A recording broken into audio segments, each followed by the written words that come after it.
సరిగ్గా 50 ఏళ్ల క్రితం భారత్లో చీకటి రాజ్యం నడిచిందా?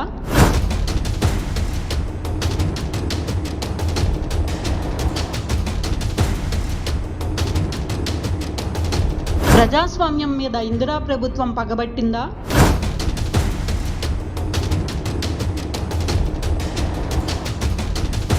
ఆర్ఎస్ఎస్ను అణిచివేయాలి అన్న కక్ష ఎందుకు?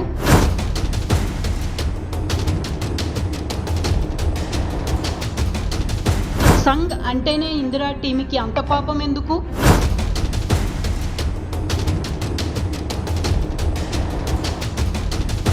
ప్రజల కోసం, ప్రజాస్వామ్యం కోసం సంఘ్.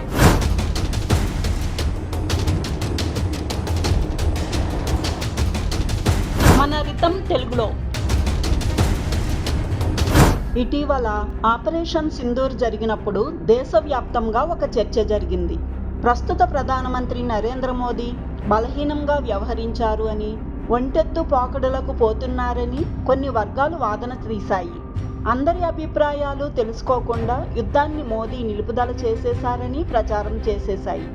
అప్పట్లో ఇందిరాగాంధీ ప్రధానమంత్రిగా ఉన్నప్పుడు ప్రజాస్వామ్యయుతంగా వ్యవహరించేవారని కూడా గుర్తు చేశారు.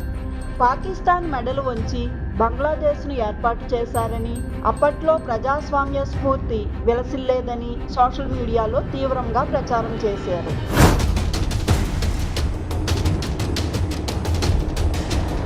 అసలు వాస్తవం ఏంటంటే, భారతదేశ ప్రజాస్వామ్య చరిత్రలోనే చీకటి పాలన తీసుకొని వచ్చింది, ప్రజల హక్కుల్ని కాలరాసింది కాంగ్రెస్ పార్టీ మరియు అప్పటి ప్రధానమంత్రి ఇందిరాగాంధీ. దేశవ్యాప్తంగా ఎమర్జెన్సీ విధించి 21 నెలల పాటు ప్రజలను కాల్చుకొని తిన్న ఘనత కాంగ్రెస్ పాలకులకే దక్కుతుంది. ఎమర్జెన్సీ సమయంలో నియంత ఇందిరాగాంధీ తన ప్రత్యర్థులను జైలుపాలు చేయడంతో పాటు ప్రజాస్వామ్య హక్కులను హరించి వేసింది. రాజ్యాంగం కల్పించిన పౌర హక్కులను పూర్తిగా తొలగించి వేశారు. ప్రచార, ప్రసార మాధ్యమాలపై ఆంక్షలు అమలయ్యాయి. పత్రికలపై ముందస్తు సెన్సార్షిప్ ప్రవేశపెట్టారు. ఏ వార్త అయినా సంబంధిత ప్రభుత్వాధికారి ఆమోదిస్తే తప్ప ప్రచురణకు నోచుకొని పరిస్థితి నెలకొంది. నియంత ఇందిరాగాంధీ ఆమె పాలనకు వ్యతిరేకంగా ఏ చిన్న వ్యాఖ్య చేసినా అరెస్టు చేసి జైల్లో పెట్టేసే పరిస్థితి ఏర్పడింది. ఇందిరా కుమారుడు సంజయ్ గాంధీ పెత్తనం నడిచింది. నిర్బంధ కుటుంబ నియంత్రణ శస్త్రచికిత్సలు జరిగాయి.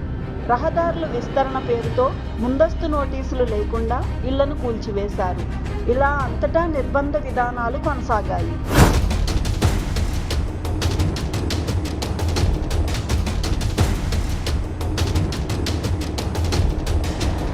ఇది సరైన పద్ధతి కాదు, ప్రజాస్వామ్యానికి విఘాతం అని చెప్పినందుకు గాను రాష్ట్రీయ స్వయం సేవక్ మీద నిషేధం విధించారు. సంఘకు నాయకత్వం వహించే ప్రచారకులను పెద్ద ఎత్తున జైల్లో వేశారు.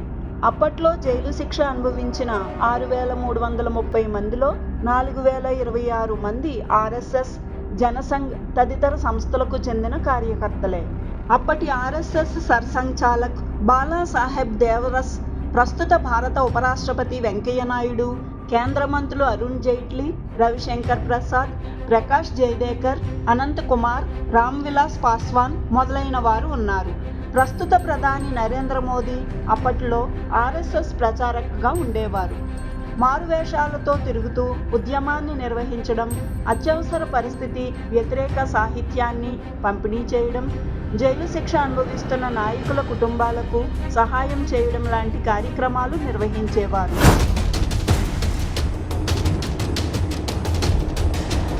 ఎమర్జెన్సీ చీకటి పాలనకు వ్యతిరేకంగా ఆర్ఎస్ఎస్ దేశవ్యాప్తంగా వ్యక్తిగత సత్యాగ్రహాలు, ఘంటానాదాల కార్యక్రమాలు చేపట్టింది.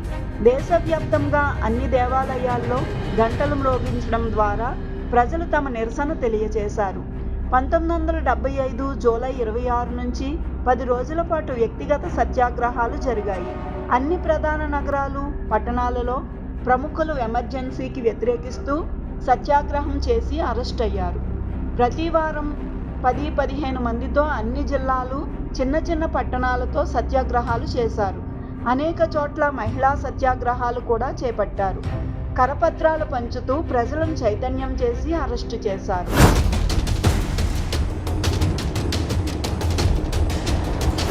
ఆర్ఎస్ఎస్ సహా ఇతర ప్రజాస్వామ్య సంస్థలు, ప్రతిపక్షాలు చేసిన ఉద్యమంతో ఎమర్జెన్సీని ఎత్తివేశారు. ఆ తర్వాత ఎన్నికల్లో ఇందిరాగాంధీ పార్టీ చిత్తుచిత్తుగా ఓడిపోవడాన్ని బట్టి అప్పటి ప్రజలు ఏ స్థాయిలో విసిగిపోయారో అర్థమవుతోంది. ఇప్పటి తరం ఈ విషయాన్ని అర్థం చేసుకోవాలి.